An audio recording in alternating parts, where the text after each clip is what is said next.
السلام عليكم. اليوم غدانا من مطعم مستر كويتي أصل الكباب العراقي. أوريكم حين أنا اشتريت هذا. الله يسلمك.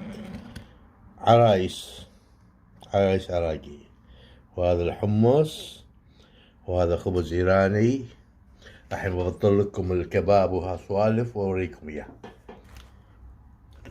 ترى حاطين بعد سماك، شغل عدل ترى. شوفوا ما شاء الله، لا إله إلا الله، عليه سماك وشغل عدل، وهنيا للي ياكل. السلام عليكم.